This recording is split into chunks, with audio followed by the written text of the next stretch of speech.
저는 요즘 하나님 앞에서 기도하면서 하나님, 가장 귀중한 것이 신앙생활하면서 무엇입니까? 하고 곰곰이 물어본 적이 있습니다. 그때 하나님의 말씀 또 성령 이렇게 생각났습니다. 그 중에서 제 마음속에 더 와닿는 것은 우리 성도들이 다 성령에 충만했으면 좋겠다. 그리고 성령 충만한 그런 예배를 드렸으면 좋겠다 하는 그런 생각을 해보았습니다. 왜 그러냐면 성경을 요즘 새벽 기도 시간마다 하나님의 말씀을 증거하는데 성령님이 제 마음속에 자꾸 그런 생각을 베풀어 주시고 축복하시는 모습을 보게 됩니다. 예수님께서 부활하시고 난 뒤에 40일 동안 그들과 제자들과 함께 하셨습니다. 그리고 부활 승천하시고 난 뒤에 그들에게 말씀하셨어요.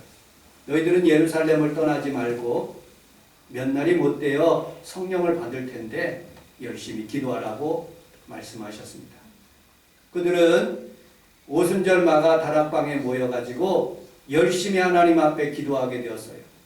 그동안에 그렇게 비참하게 살았던 그런 제자들이 하나님 앞에서 더욱더 성령 충만하게 되었고, 나가서 복음을 증거하니까 3,000명씩 5,000명씩 하나님의 축복의 열매들이 다가오는 모습을 보게 됩니다. 또 여러분들 사도행전 13장 9절에 보면 강하게 제 마음속에 성경 중에서 가장 확신 있게 다가오는 구절이었습니다.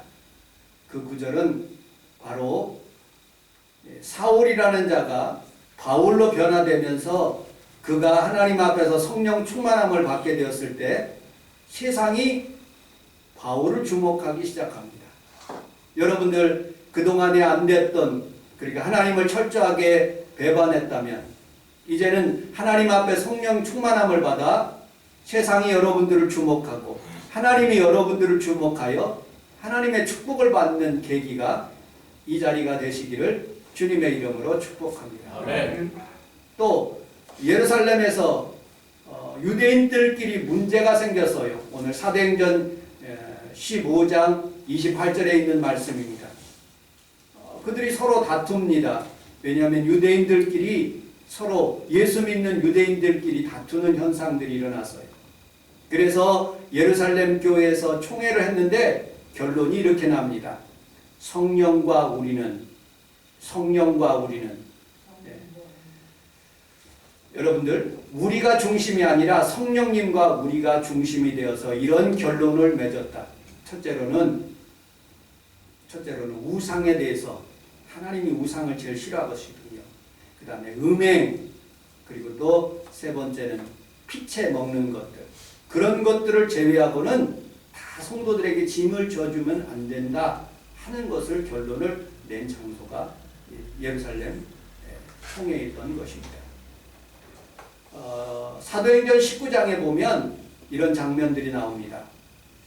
아볼로라는 그런 고린도에서 이렇게 목회를 하고 있었는데 예베소 교회의 이제 담임 목사님이 되었습니다. 사도 바울이 그곳에 갔는데 하나님의 말씀은 잘 증거하는 거예요. 그런데 여러분들, 성령님이 없는 거예요. 여기에 모인 성도들이 12명, 그 당시에 모였던 성도들이 12명이에요. 예배소 교회에 모였던 예배를 드리는 성도들이 12명이에요. 그곳에 성령님이 임한 거예요. 그래서 그들은 성령의 충만함을 받고 예배소 교회가 폭발적으로 부흥되는 그런 놀라운 일들이 일어나는 장면들이 사도행전에 나타납니다. 여러분들, 우리 교회도 성령이 충만한 그런 교회가 될 줄로 믿습니다. 아멘. 성경의 역사 외에도 여러분들 전 세계의 세계사의 역사 가운데도 그런 놀라운 현상들이 있었어요. 영국이라는 나라가 크로멜이라는 그런 갑자기 독재자가 나타난 거예요.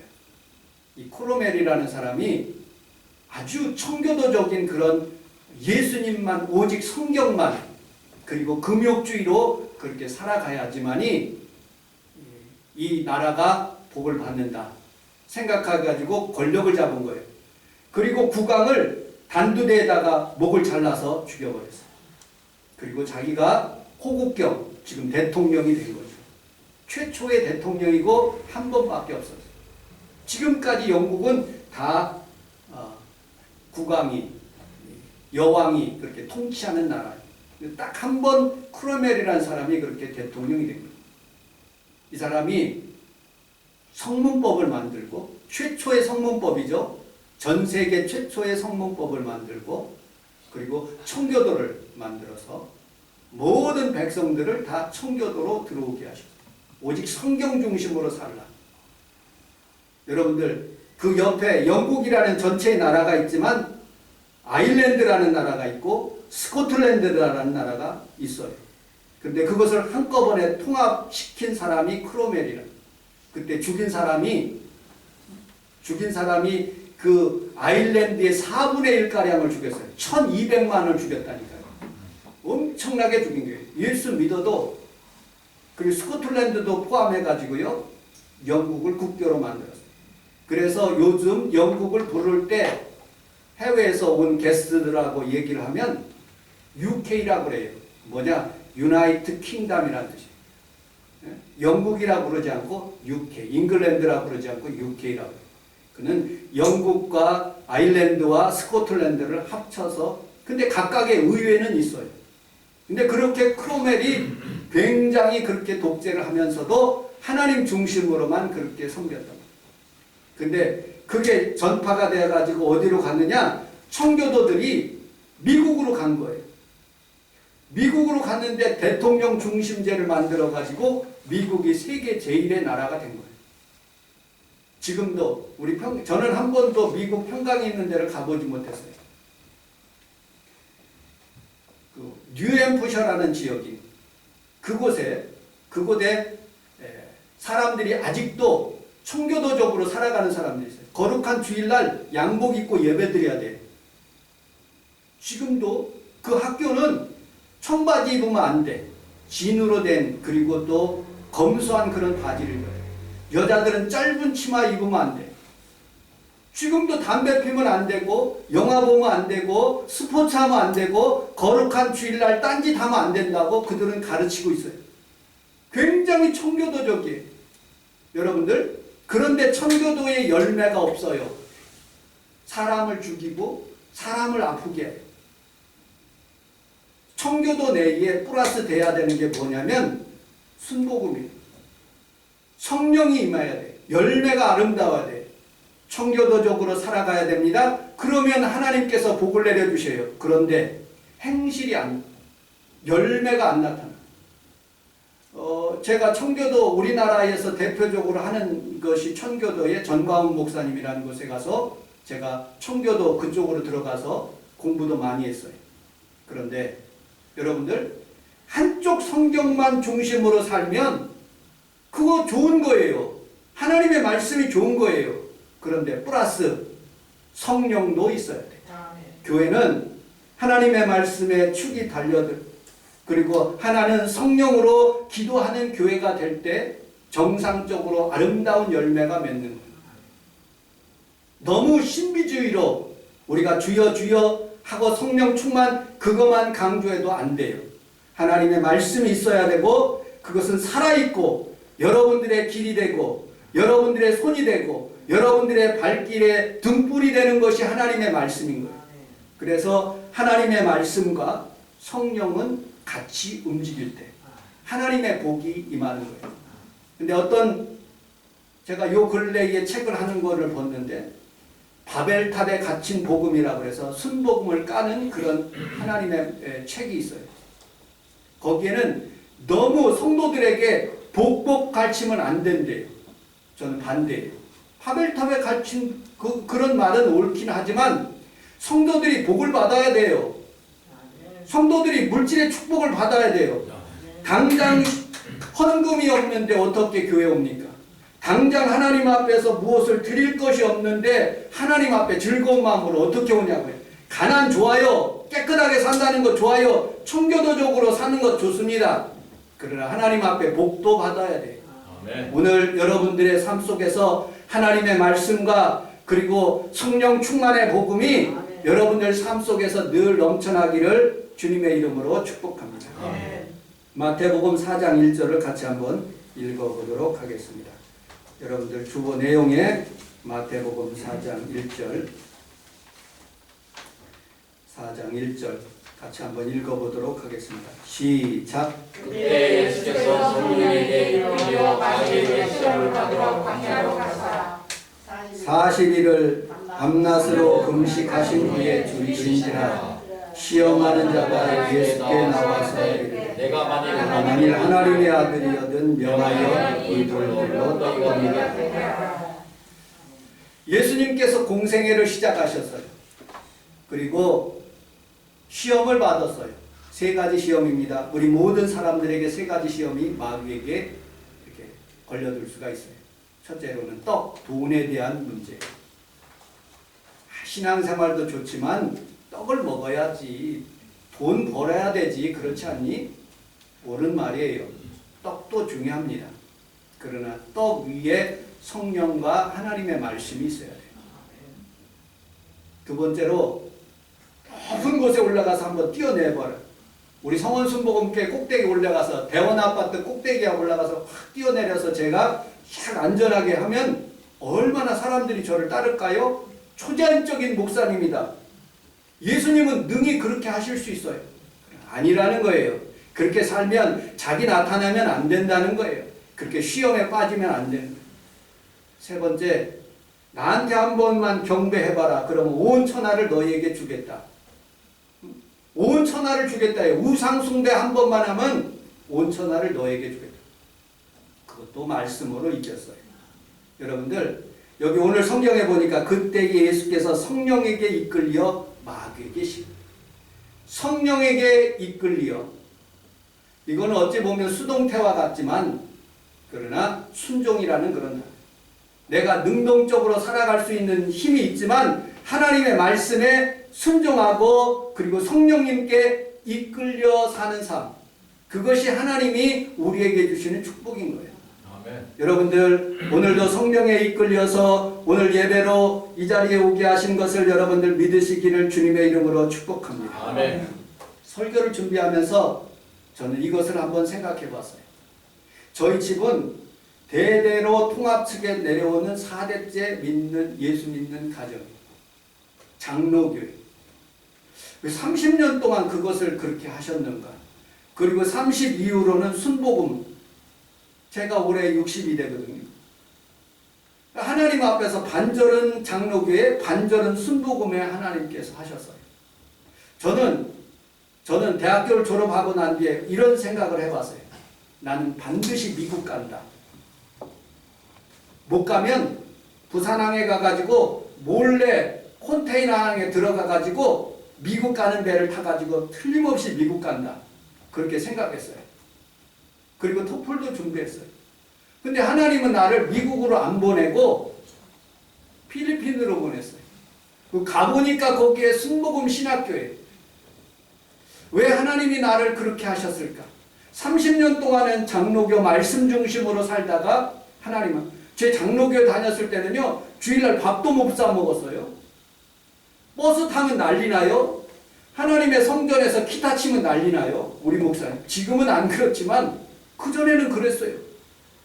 우리 목사님이 방언 기도하면 막 뭐라 그랬어요. 우리 중부 장로교에서. 방언 기도하면 안 된다.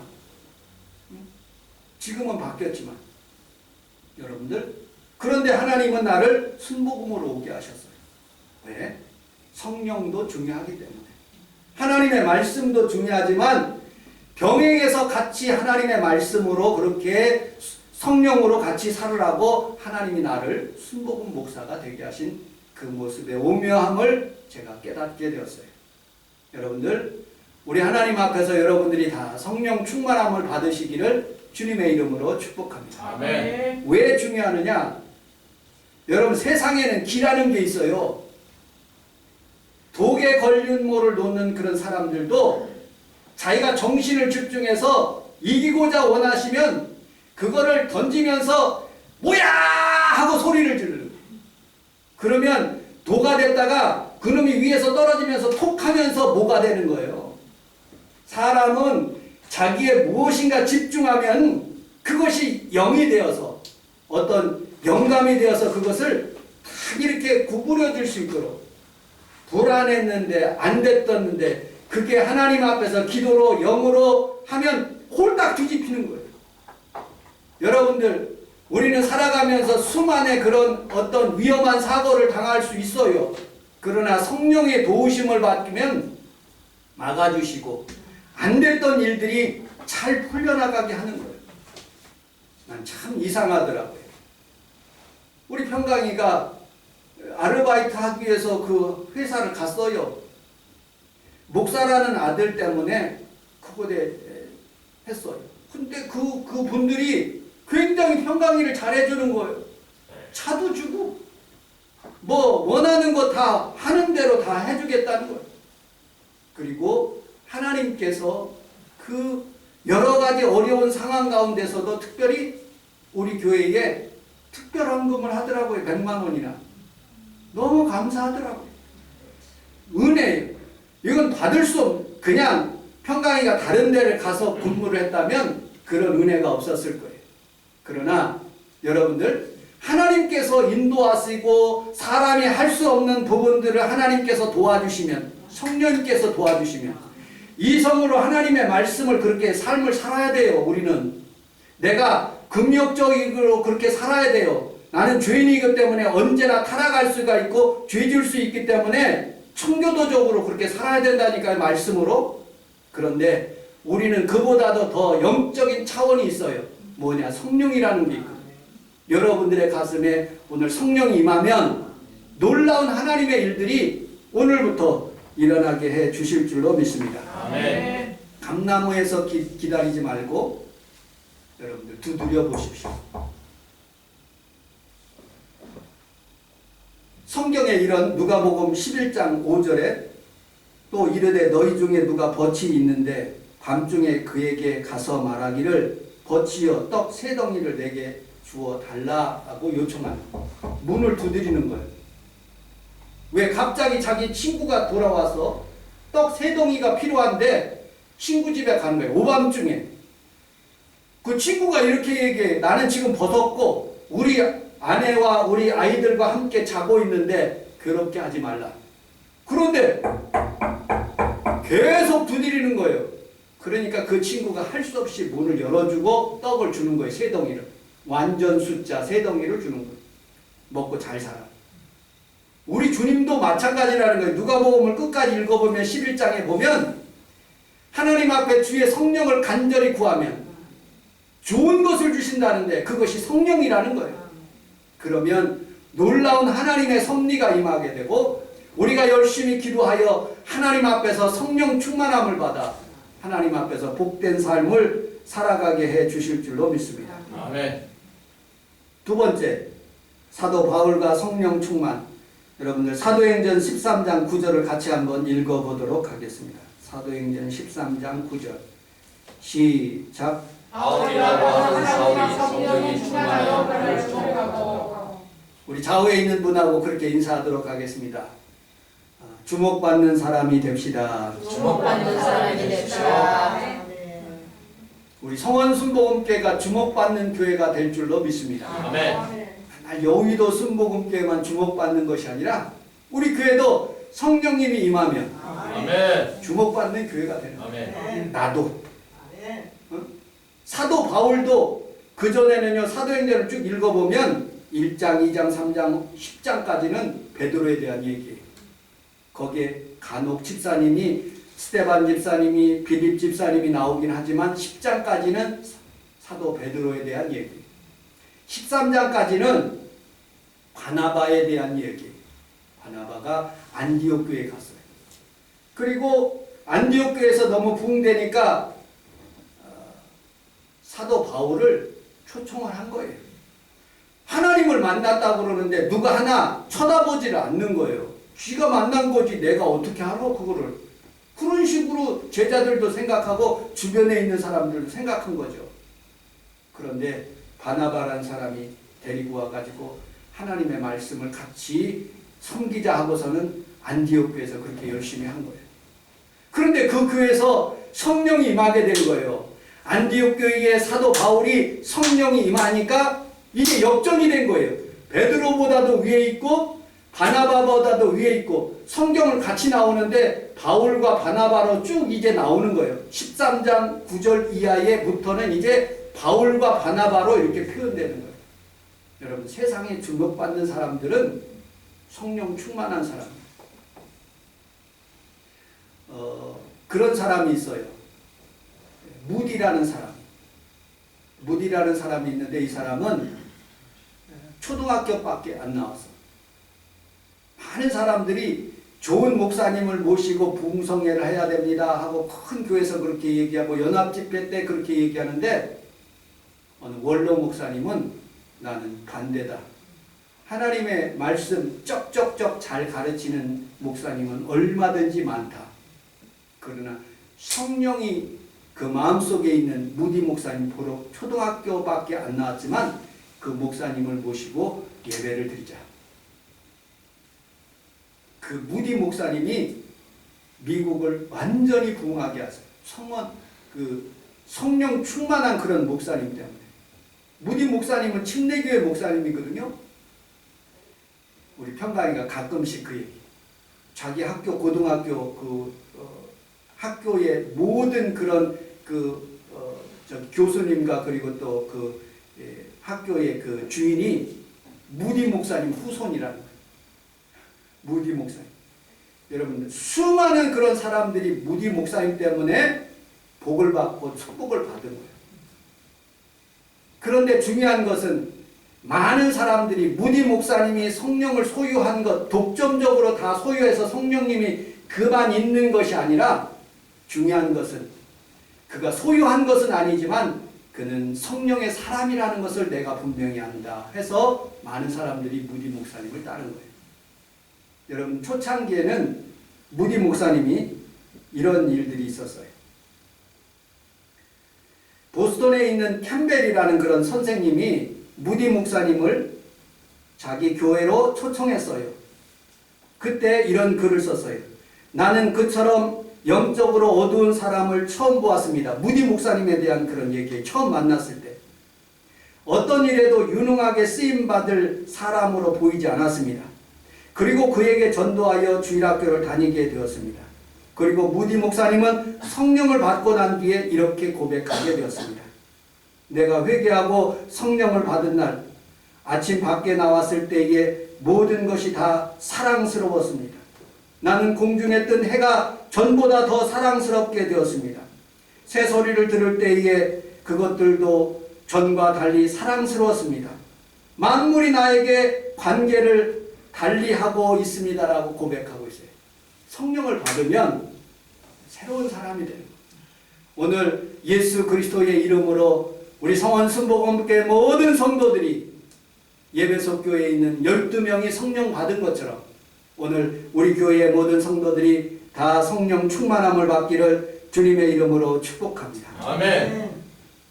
1977년도에 엑스프로 74가 여의도 광장에서 있었어요. 조인규 목사님과 빌리그람 목사님이 대화를 나눴어요. 책에 이렇게 표현되고 있더라고요. 조인규 목사님이 물었어요. 목사님, 빌리그람 목사님, 평생의 인생의 목회의 목적이 무엇이냐고 물었어요. 그때 빌리그람 목사님이 이렇게 답변했어요. 나는 성령을 갈망하고 있습니다. 내 마음속에 성령이 떠나지 않도록 늘 기도하고 있습니다. 성령님이 가장 중요하신 분입니다. 여러분들, 오늘 이 아침에 하나님 앞에 예배드리는 성도들이 여러분들 마음속에 성령이 임하고 그것도 충만하게 임하고 하나님의 능력이 여러분들 나타나기를 주님의 이름으로 축복합니다. 요즘도 삼각산에서 기도원에서 이 강대상에서 성령을 달라고 기도하는 목사님들에게 오늘도 말세지 말에 베풀어 주시겠다고 약속한 그 성령을 오늘도 우리 교회에 여러분들에게 허락해 주실 줄로 믿습니다. 아멘. 마지막으로 여러분들 15장 28절을 같이 한번 읽어보도록 하겠습니다. 여러분들 주보 내용에 같이 한번 읽어보도록 하겠습니다.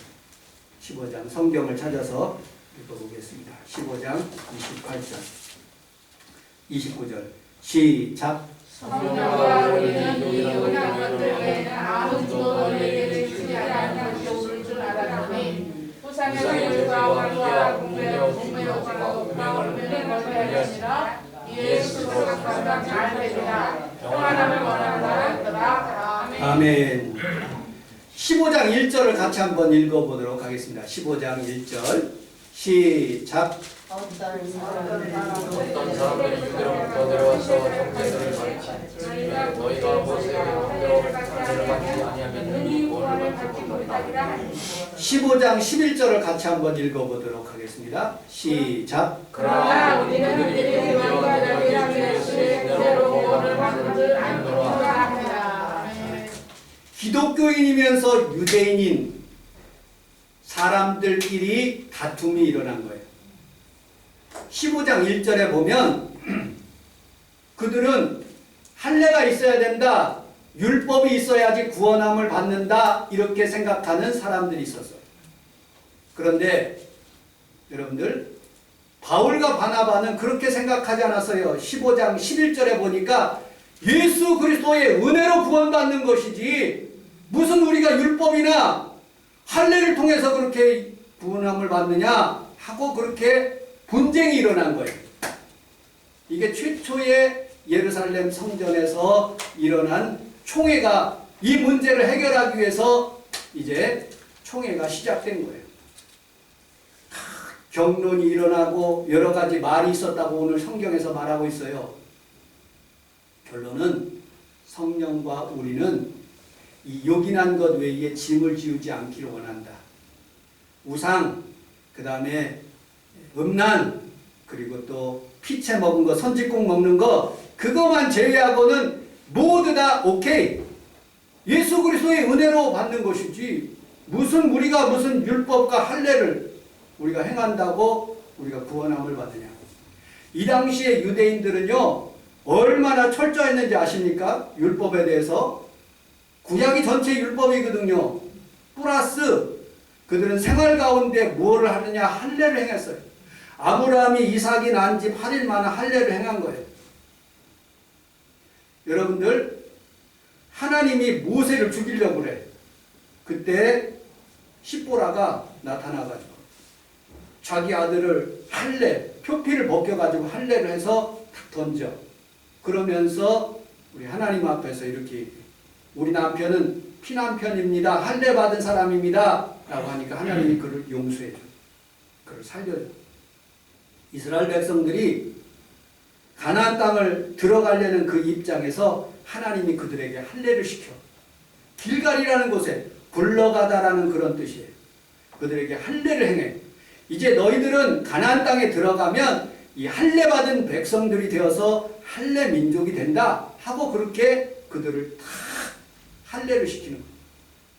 할례가 얼마나 중요한지 몰라 이스라엘 백성들이. 마치 우리나라가 일제시대 때 모든 사람들이 다 상투를 끼고 있었어. 상투 자르면 신체 발부는 수지부모라고 해서 그거를 자르면 큰일 난다고 생각했거든요. 그런데 다 남자들 상투를 자른 거예요. 스스로 자결한 사람들이 얼마나 많은지 몰라. 역사를 뒤져보면. 한 시대에 무엇을 바꾼다는 것은 굉장히 어려운 문제예요. 그런데 이 할례 제도를 바꾼다는 것은 예수 믿는 사람, 유대인이지만 기독교인이지만 그것을 도저히 용납할 수가 없는 거예요. 그것을 법적으로 말하여서 완전히 예루살렘 총회에서 공포하는데 그것이 굉장히 어려운 거예요.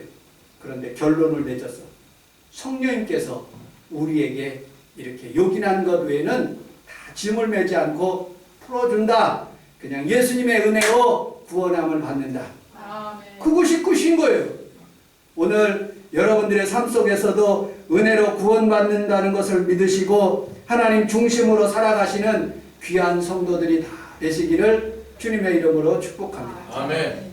결론, 우리 성원순복음교회는 오늘 주일부터 성령 충만한 그런 성도들이 다 되시기를 주님의 이름으로 축복합니다. 아멘. 시험도 이기는 방법은 성령에게 이끌려서 광야로 가셨어요.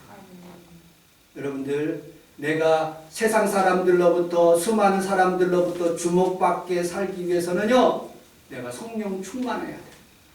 오늘 우리 하나님 앞에서 우리 성원 순복음교회가 오늘부터 성령 충만한 교회, 성령 충만한 성도들이 다 되시기를 주님의 이름으로 축복합니다. 아멘. 기도하겠습니다. 하나님 아버지 고맙습니다. 우리 주님께서 오늘 우리 성원 순복음교회를 사랑하시고